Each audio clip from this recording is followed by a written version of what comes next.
Introduction to Habakkuk. The prophet Habakkuk addressed his book to God, not people. There are only 3 chapters. In this frank dialogue with God, Habakkuk asked 2 questions that troubled him. He asked why God allowed wicked people to prosper without being punished. Habakkuk saw that the leaders of Judah were oppressing the poor. God answered and said that Judah would be punished by the foreign power Babylon. Then Habakkuk asked why God would use a country even more sinful to punish his people. God answered by explaining that the Babylonians would also be punished once they had accomplished his purpose. Habakkuk then trusts God's ways and offers praise for the greatness of God, then asks that God, in wrath, remember mercy. Not long after Habakkuk wrote, the southern kingdom of Judah did fall to the Babylonians in 605 BC, and many were taken captive. But God's purposes would still be fulfilled. Habakkuk, chapter 1. The oracle that Habakkuk the prophet received. How long, O Lord, must I call for help, but you do not listen? Or cry out to you, violence, but you do not save? Why do you make me look at injustice? Why do you tolerate wrong? Destruction and violence are before me. There is strife, and conflict abounds. Therefore the law is paralyzed, and justice never prevails. The wicked hem in the righteous, so that justice is perverted. Look at the nations and watch, and be utterly amazed. For I am going to do something in your days that you would not believe, even if you were told. I am raising up the Babylonians, that ruthless and impetuous people who sweep across the whole earth to seize dwelling places not their own. They are a feared and dreaded people. They are a law to themselves and promote their own honor.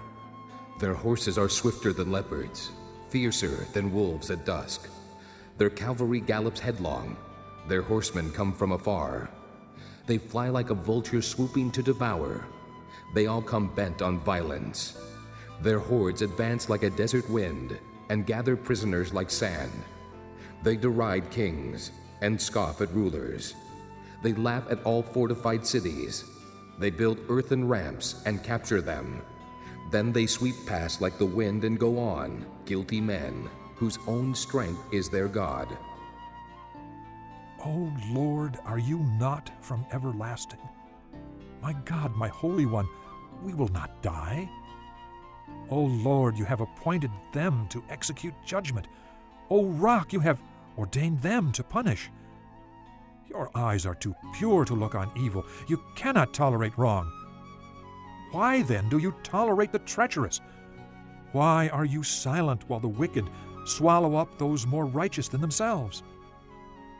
You have made men like fish in the sea, like sea creatures that have no ruler.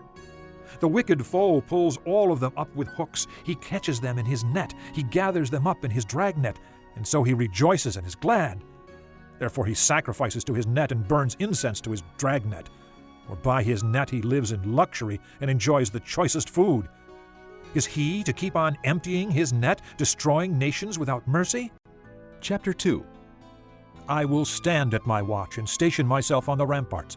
I will look to see what he will say to me, and what answer I am to give to this complaint. Then the Lord replied, Write down the revelation and make it plain on tablets, so that a herald may run with it. For the revelation awaits an appointed time. It speaks of the end and will not prove false. Though it linger, wait for it. It will certainly come and will not delay. See, he is puffed up. His desires are not upright, but the righteous will live by his faith. Indeed, wine betrays him. He is arrogant and never at rest, because he is as greedy as the grave, and like death is never satisfied.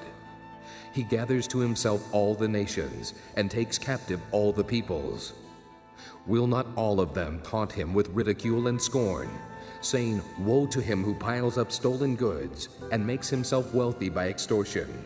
How long must this go on? Will not your debtors suddenly arise? Will they not wake up and make you tremble? Then you will become their victim. Because you have plundered many nations, the peoples who are left will plunder you. For you have shed man's blood. You have destroyed lands and cities, and everyone in them. Woe to him who builds his realm by unjust gain, to set his nest on high, to escape the clutches of ruin. You have plotted the ruin of many peoples, shaming your own house and forfeiting your life. The stones of the wall will cry out, and the beams of the woodwork will echo it. Woe to him who builds a city with bloodshed and establishes a town by crime. Has not the Lord Almighty determined that the people's labor is only fuel for the fire, that the nations exhaust themselves for nothing?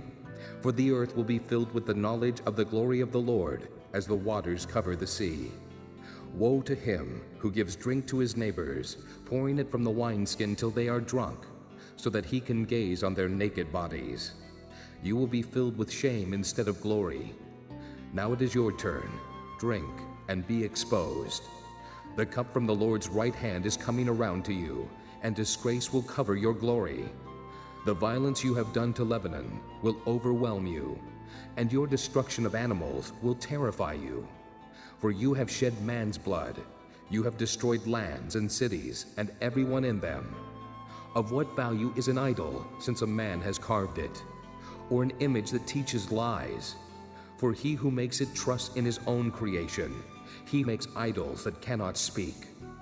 Woe to him who says to wood, "Come to life," or to lifeless stone, "Wake up."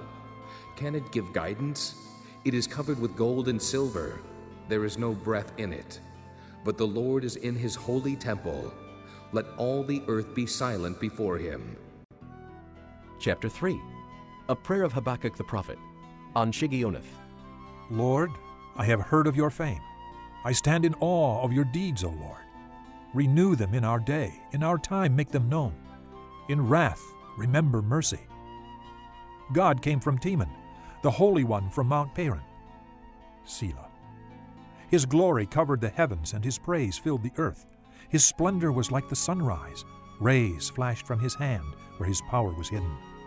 Plague went before him, pestilence followed his steps. He stood and shook the earth. He looked and made the nations tremble. The ancient mountains crumbled, and the age-old hills collapsed. His ways are eternal. I saw the tents of Cushan in distress, the dwellings of Midian in anguish. Were you angry with the rivers, O Lord? Was your wrath against the streams? Did you rage against the sea when you rode with your horses and your victorious chariots?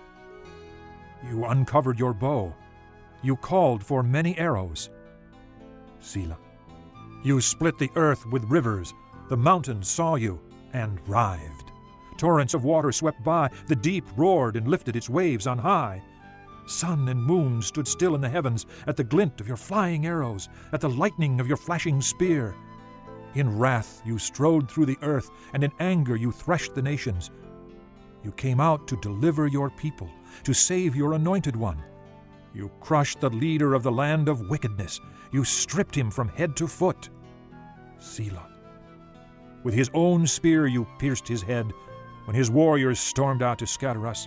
Gloating as though about to devour the wretched who were in hiding, you trampled the sea with your horses, churning the great waters. I heard and my heart pounded. My lips quivered at the sound. Decay crept into my bones and my legs trembled. Yet I will wait patiently for the day of calamity to come, on the nation invading us. Though the fig tree does not bud and there are no grapes on the vines, though the olive crop fails and the fields produce no food, though there are no sheep in the pen and no cattle in the stalls, yet I will rejoice in the Lord. I will be joyful in God my Savior. The sovereign Lord is my strength. He makes my feet like the feet of a deer. He enables me to go on the heights. For the director of music on my stringed instruments.